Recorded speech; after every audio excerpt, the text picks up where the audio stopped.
तो मित्रों, आज हम राष्ट्रीय शक्ति का अध्ययन करेंगे।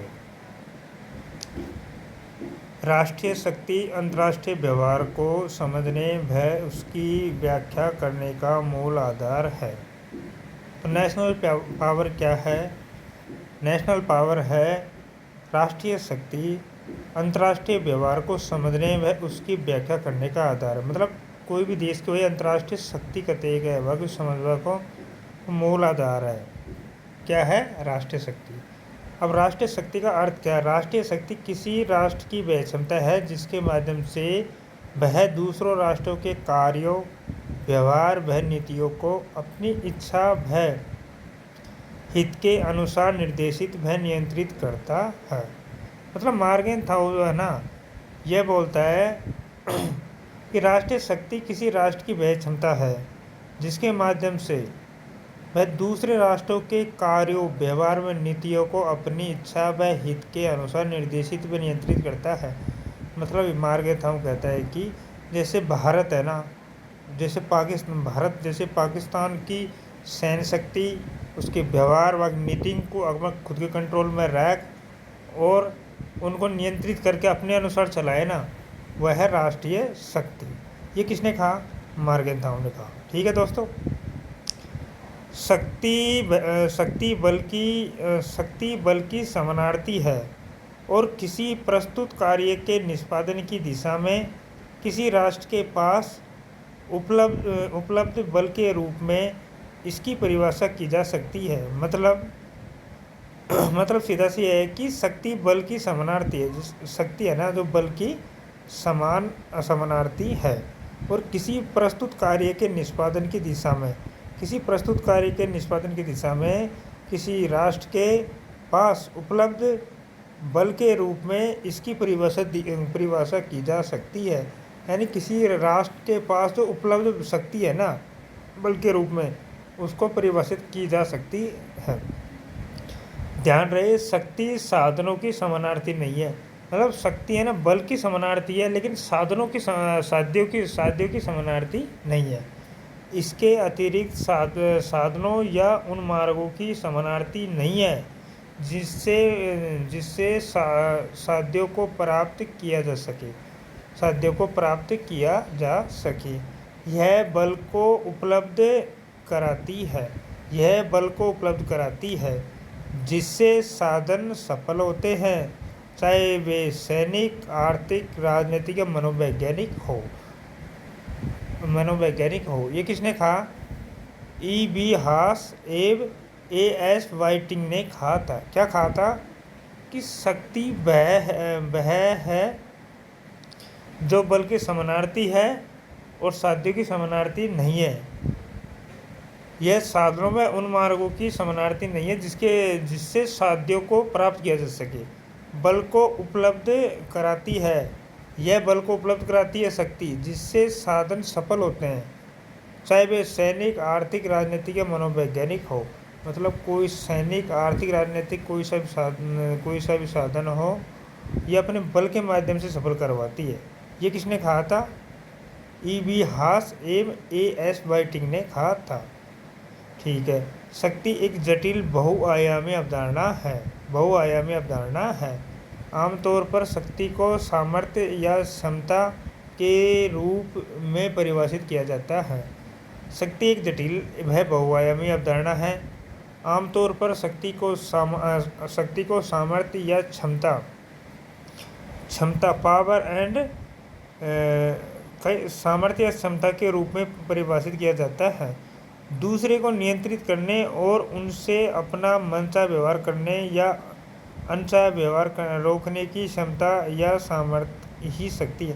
मतलब कहने का मतलब यह है कि जैसे अपन है ना, अपने दोस्त हो कोई भी, बाकू मनचाहा काम करे थे ना, बाकू रोक सका और आपका खबर उसके अनुसार वो व्यवहार करे, यही शक्ति है। सामर्थ्य की शक्ति है। जिस सामर्थ्य से एक राष्ट्र दूसरे राष्ट्र से अपनी इच्छा मनवाता है, अपने आदेशों का पालन करने को मजबूर करता है, उस सामर्थ्य को ही शक्ति कहते हैं। ये किसने कहा था? मार्गेन थाउ ने कहा था। मार्गेन थाउ एक यथार्थवादी था। यथार्थवादी और व्यवहारवादी के अनुसार राजनीति का तात्पर्य शक्ति, यथार्थवादी और व्यवहारवादियों के अनुसार राजनीति का तात्पर्य है शक्ति। मार्गेंथाउ की प्रसिद्ध परिभाषा, मार्गेंथाउ निम्न प्रसिद्ध परिभाषा देता है। अब कौन कौन सी देता है ये सुनो दोस्तों, ठीक है।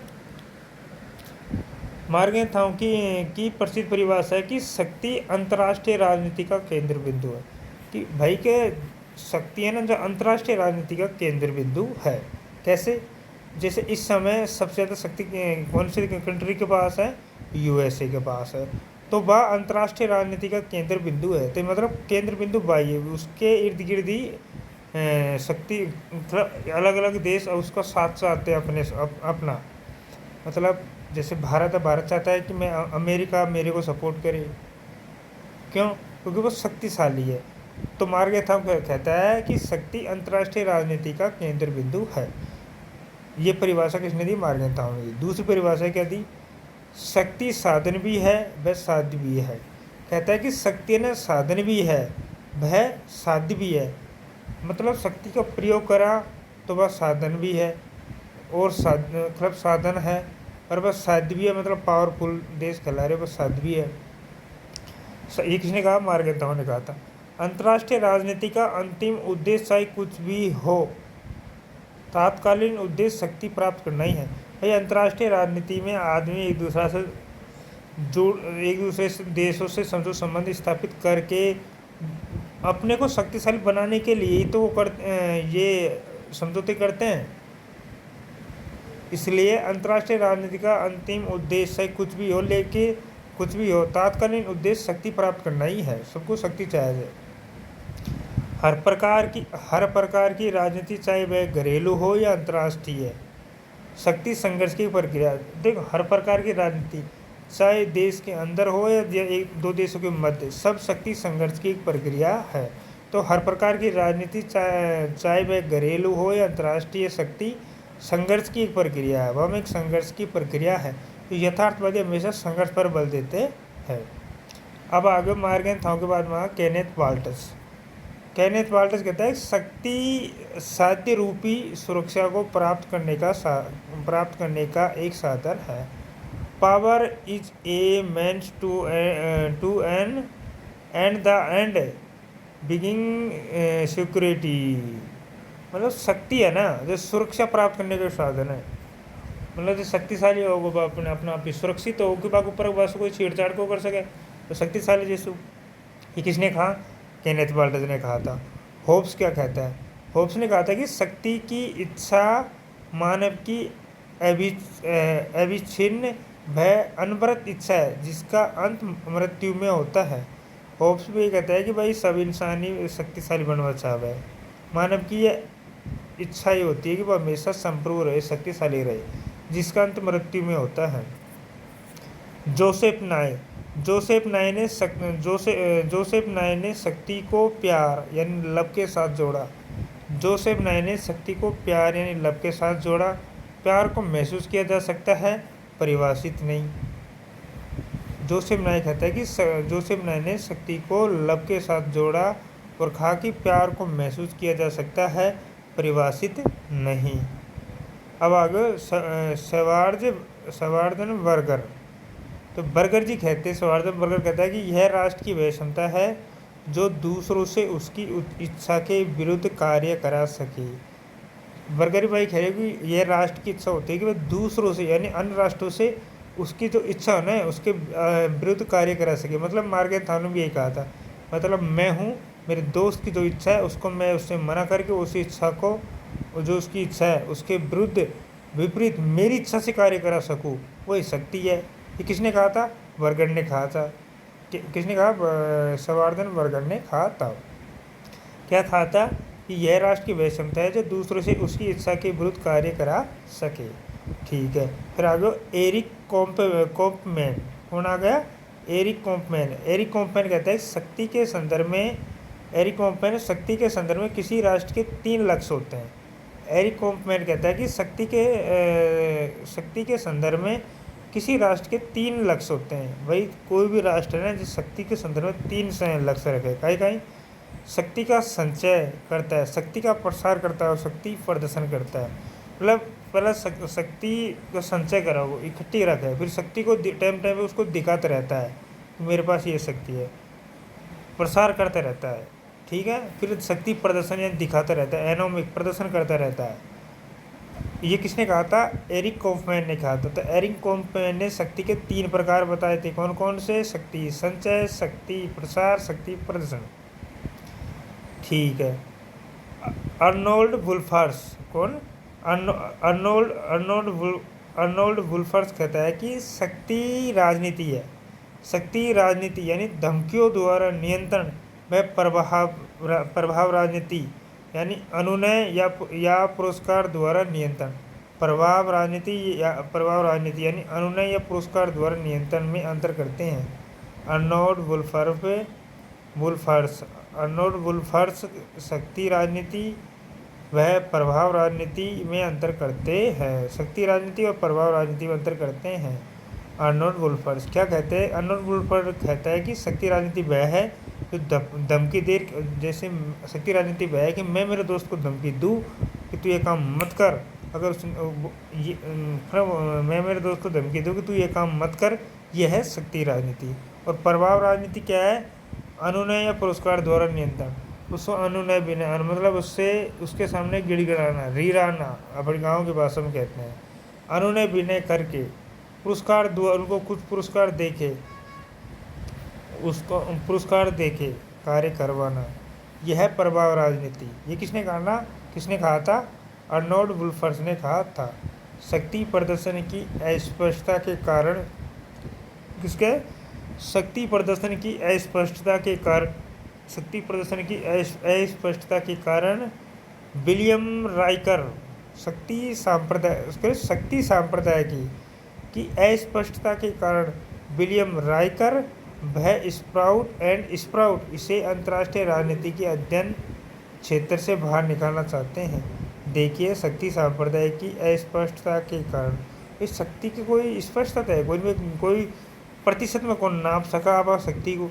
इस कारण से विलियम राइकर व स्प्राउट इसे अंतर्राष्ट्रीय राजनीति के अध्ययन क्षेत्र से बाहर निकालना चाहते हैं। किसको? शक्ति संप्रदाय को, ठीक है दोस्तों। फिर आगे, यदि शक्ति शब्द को अंतर्राष्ट्रीय राजनीति के शब्दकोश से बिल्कुल निकाल फेंका जाए तो शायद राज्य के संबंधों के बारे में अधिक स्पष्ट रीति से विचार करने में मदद मिले।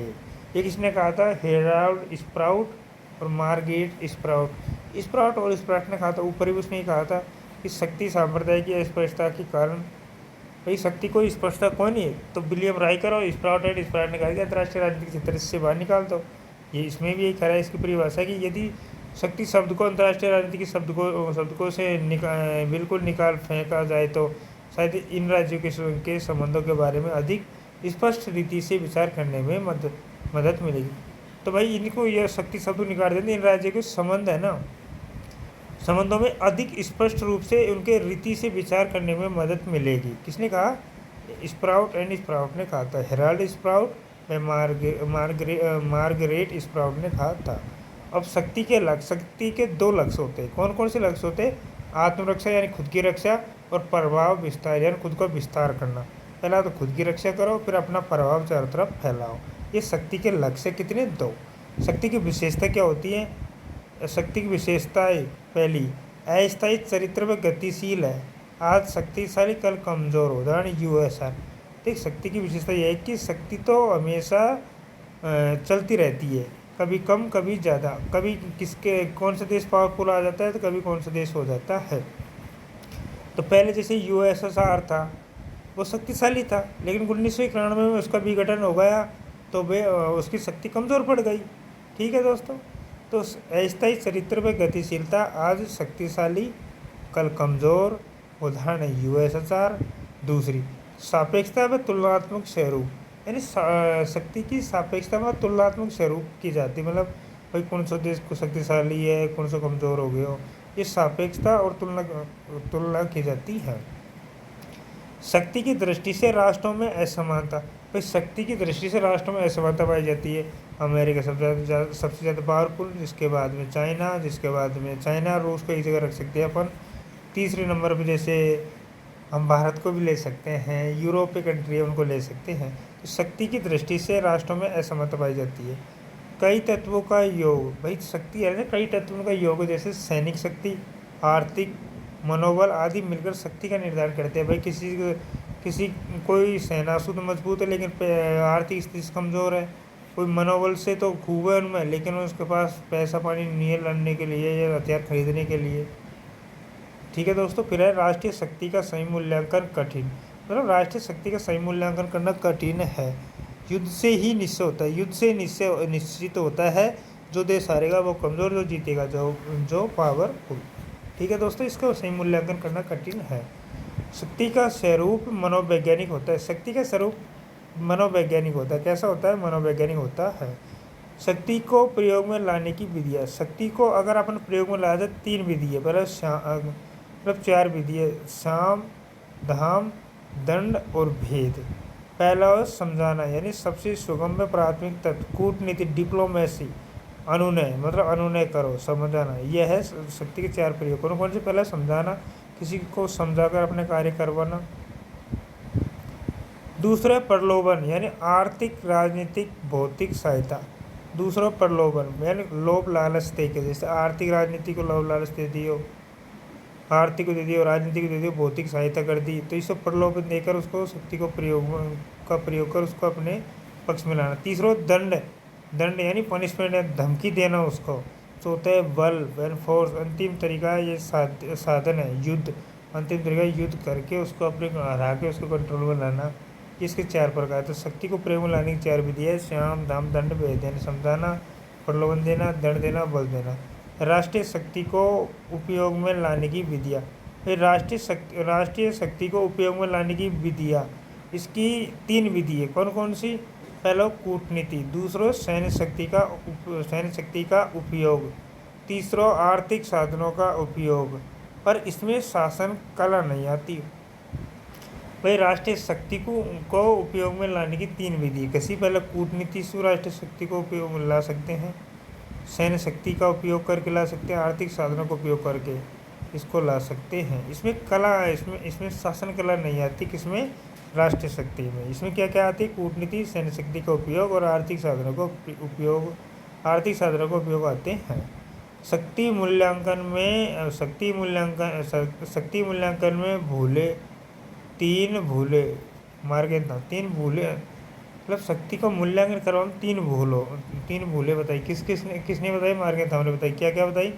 निरपेक्ष शक्ति की भूल, सापेक्ष तत्वों की अवहेलना, यानी शक्ति सापेक्ष होती है। वही एक दूसरा से तुलना करना, शक्ति सापेक्ष होती है। दूसरा स्थायी मानने की भूल, यानी परिवर्तन नहीं करने की गलती। शक्ति स्थायी नहीं होती, बदलती रहती है। एक ही तत्व को निर्णायक मानने की भूल है। शक्ति कई तत्वों का योग होती है, एक तत्व में नहीं होती। आर्थिक, राजनीतिक और सैनिक शक्ति कई तत्वों का योग होती है। शक्ति एक ही तत्व को निर्णायक मानने की अपनी भूल है। तो शक्ति की 3 भूल है। कौन सी? शक्ति सापेक्ष होती है, शक्ति निरपेक्ष शक्ति की भूल, यानी कि सापेक्ष तत्वों की अवहेलना की जाती है इसमें। फिर स्थायी मानने की भूल, यानी परिवर्तन नहीं करने की गलती मानते हैं। शक्ति स्थायी नहीं होती। एक ही तत्व को निर्णायक मानने की भूल, कई तत्वों का योग होती है शक्ति शून्यता की अवधारणा, पावर वैकन थ्योरी। किसी भूभाग से एक महाशक्ति के हटने से पैदा हुए असंतुलन व स्थिरता को भरने के लिए अन्य महाशक्तियों के मध्य प्रतिस्पर्धा होती है, यही शक्ति शून्यता है।